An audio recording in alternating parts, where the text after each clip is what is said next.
you very much. Okay, turning now then to item 13, the Hornsey Town Hall delivery strategy. Councillor Strickland. Thank you, Leader.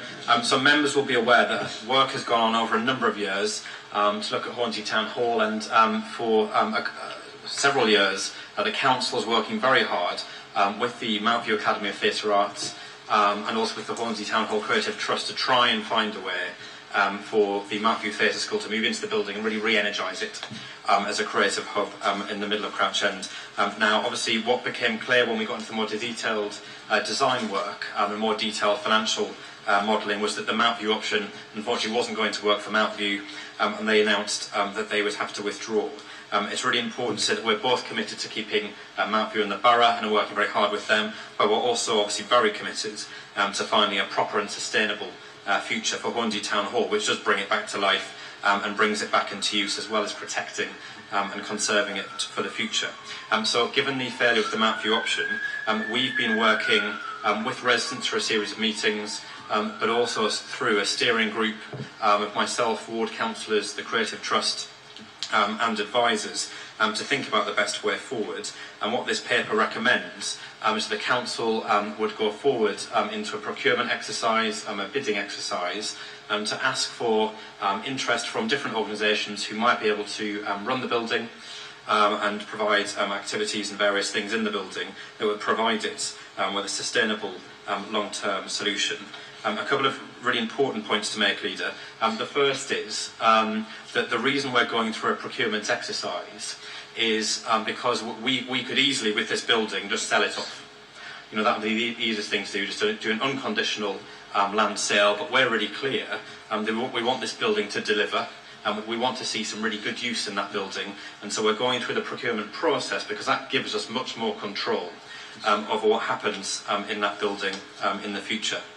The second thing is we've had a number of meetings with the community, including a really successful public meeting with over 300 residents, as well as other workshops, and you'll see appended to this paper the summary of a consultation done by the Hornsey Town Hall Creative Trust, which in addition consulted around 280 residents. And there's a real passion in the community around having access to the building and some forms of community use. So just to explain what the paper sets out, there's basically a double lock in terms of community use. The first is that there are minimum criteria set out in the paper such that if you're not prepared as a bidder to offer some community use and access, and it sets out what here, we simply won't accept the bid. So that's the first hurdle.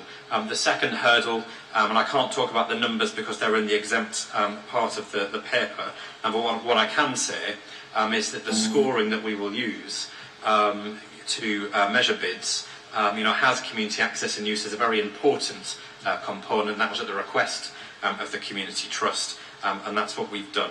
So we are committed to delivering a solution that works financially, but we are also very, very clear about the passion for this building in the community and the desire for people to see community access and use. And our task through the procurement process will be to find an option or options that really balance those competing interests. Thank you, Councillor Strickland. You mentioned during your introduction that that there is an exempt part of the report. What I'd like to stress is that I want all discussion of this item in the open part of the report. It's only if you have a question about the commercially sensitive issues that relate to the procurement that you should withhold that question until we get to the exempt or private part of the agenda. But all discussion should take place here. Cllr Arthur, I'll take you first.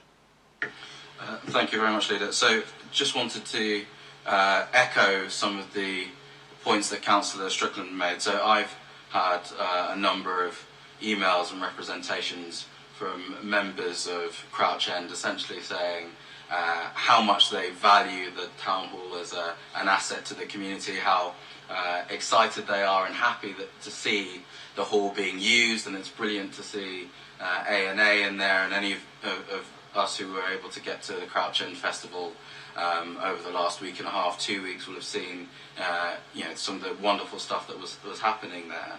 And I think, certainly if we're being honest with ourselves, the hall has become totemic for some people within Crouch End and on the west of the borough as an indication of the council not necessarily being as committed to the west of the borough as it should be. And I think as politicians we have to be very clear that we are completely committed to both sides, that this is an exciting regeneration opportunity and that we want it to deliver for the community.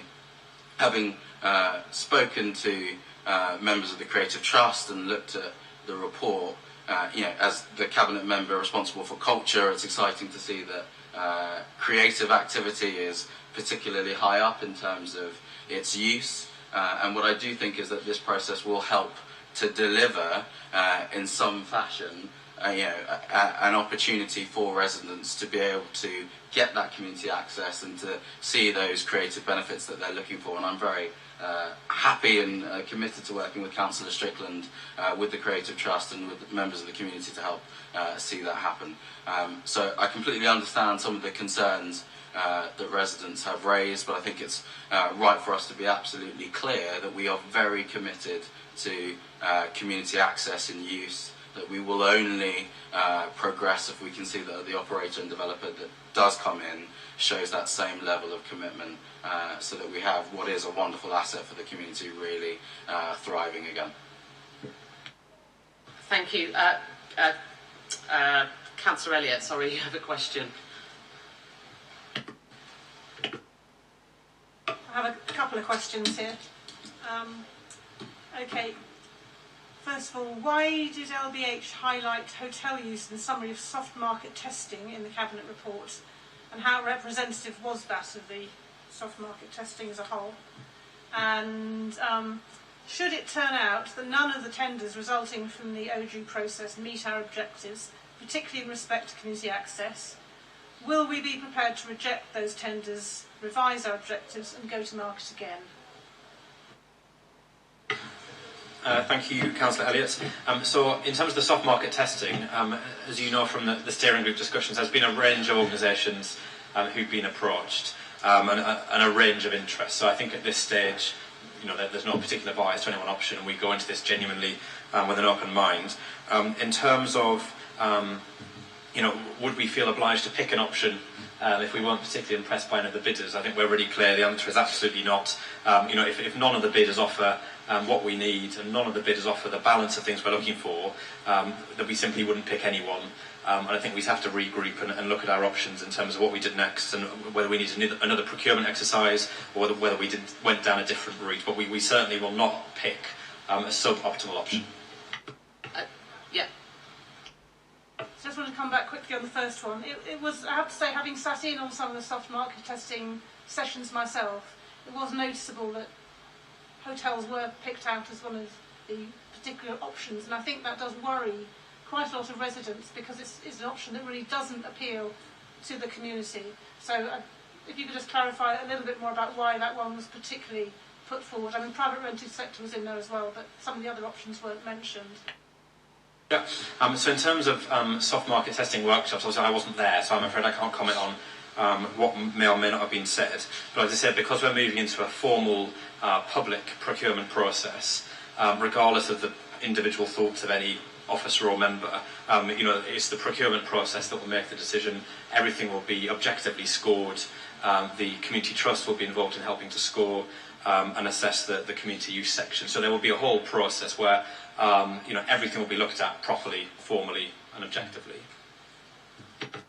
And I think I just wanted to really expand on something that you said, Councillor Strickland, in response to Cllr Elliott's question, which is that point about if we go out to procurement and the right solution isn't found, will we be bold enough to say this isn't working and go back to the drawing board?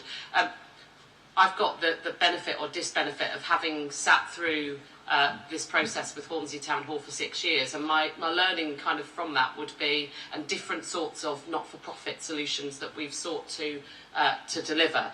And my learning from that would be that when something's not going right and doesn't feel quite right, actually the best thing to do is to kind of regroup and take the tough decision of saying it's probably right that we don't go down this route, and we either, if it's in the case of procurement, stop the procurement and go out again, or rethink the strategy more fundamentally. And I was thinking about that because I've had a number of representations in the last couple of days, and if I take the themes out of those, I guess one theme would be, look, we just need more time.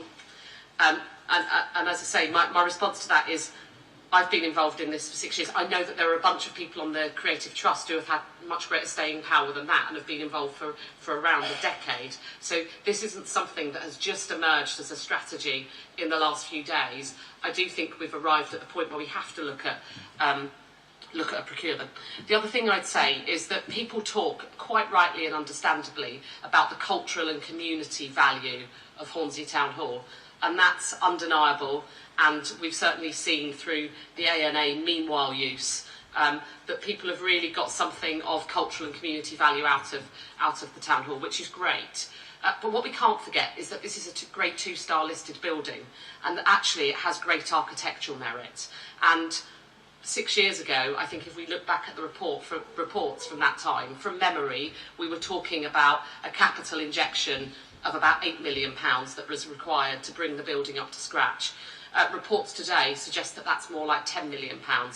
And we know that with buildings of this type and nature, that actually the ongoing, even if we brought it up to scratch, the ongoing revenue costs will not be insubstantial. They will be fairly high because it is an old building and it's a very valuable and precious building.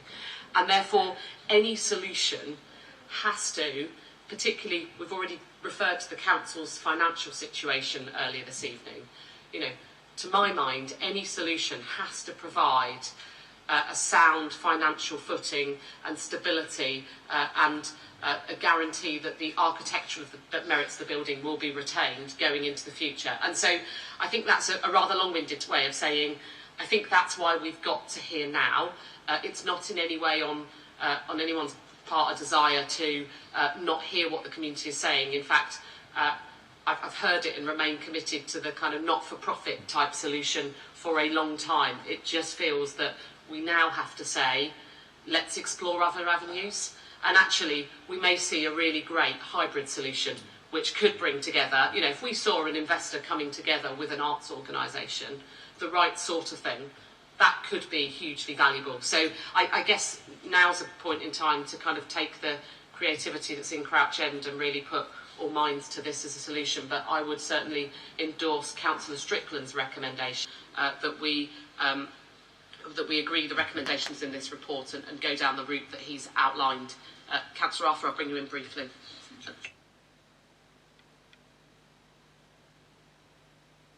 But it was just to say, I think that final point is a vital one, and there have been a lot of representations. The focus has been, well, why can't we just keep what's going on at the moment? And there's nothing in the process, from what I can see, that precludes that from happening. So, you know, absolutely, if an innovative and sustainable proposal comes forward which enables that type of activity to be maintained but is financially viable, I don't think any of us would say we wouldn't support it. So I think we just need to really be clear, you know, to residents who are here and, you know, whoever's watching it, whatever context we're in, that we're committed to making it work and for it to deliver to the community, and we're not precluding any particular proposal. Yeah, I was just conscious of a number of things that you said that kind of prompted me to contribute to debate.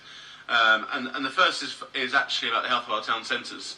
And I think we do ourselves a disservice if we say that what's going on now is reaching the full potential of what Crouch End and Hornsey Town Hall should be.